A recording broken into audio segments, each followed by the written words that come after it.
1. Bisa dilihat kayak dari tabel kebenarannya ya. Kalau misalkan dua-duanya 0, artinya 0. Ya, paham? Nah, N itu kan bahasa Inggrisnya dan ya. Dan itu berarti bersama. Ada dua orang nih, misalkan Adit dan Lutfia, berarti ada dua orang kan? Nah, kalau Adit dan Lutfia berarti ada dua orang yang bekerja bersama. Berarti sama aja. Kalau saya ngapalin ya, N itu kan dan itu berarti ada dua orang. Dua orang itu ada 1 dan 1. Nah, makanya kalau misalkan N itu 1 dan 1, maka outputnya 1. Atau misal kalau misalkan kalian mau ditanya, Adit mau makan somai atau nasi goreng, disuruh pilih kan antara nasi goreng atau nasi somai. Berarti Adit harus memilih salah satu. Maka Adit akan mendapatkan 1 kan. Kalau misalkan Adit mau dua-duanya Pak, bisa juga karena nggak ada tergantung kalau misalkan Adit harus memilih salah satu. Kalau out ini salah satu out inputnya aja udah 1, maka outputnya harus 1. Outputnya menghasilkan. Kalau misalkan dua-duanya 1 apa lagi? Maka outputnya bakal 1. Nah, or ini biasanya digunakan misalkan nih kalian mau menyalakan lampu teras di lantai 2, tapi kalian malas naik ke atasnya. Kalian bisa menggunakan saklar untuk mencetak. Gimana kabar kalian hari ini? Baik. Ada yang nggak semangat hari ini?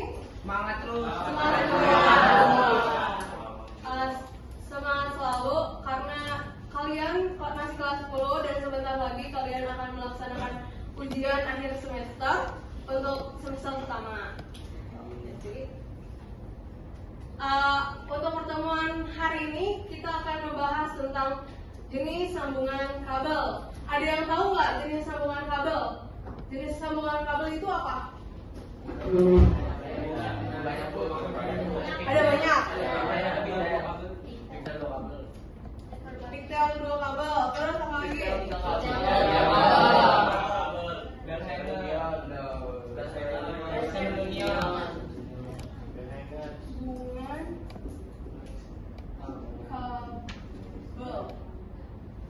Yang pertama ada apa?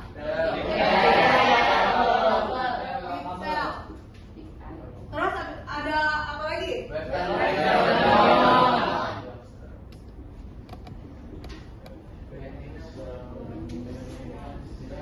apa lagi ya?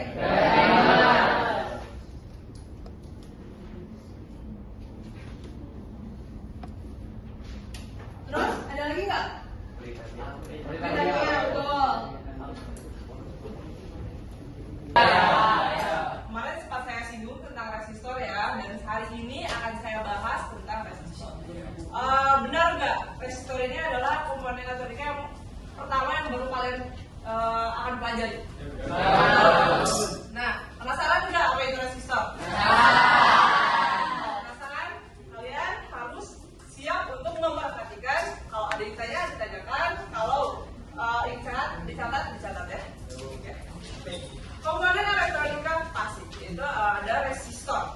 Nah, kita di sini sekarang akan fokus dalam menentukan nilai hambatan sesuai dengan kode. Oke. Tujuan pembelajarannya yaitu peserta didik dapat menjelaskan pengertian dan fungsi resistor dengan benar. Kemudian peserta didik dapat mengidentifikasi jenis-jenis resistor berdasarkan bentuk fisik.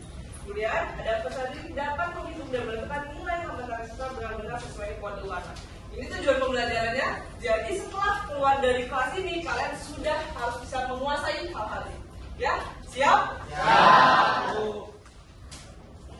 Baik. Nah, jawab dulu yuk. Menurut kamu, bagaimana cara kita bisa mengatur besar kecilnya arus listrik sesuai kebutuhan alat supaya rangkaian? Oke, ada yang ingat gak sebelumnya di materi di minggu lalu kita belajar tentang apa? Bongkar pasang AC. Bongkar pasang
digunakan misalnya kotor. Kotor tuh ngeluarin udara dinginnya akan kurang, jadi harus dicuci sebulan atau seminggu, 3 minggu sekali untuk membersihkan AC-nya agar tetap optimal. Oke, benar. Tepuk tangan dulu.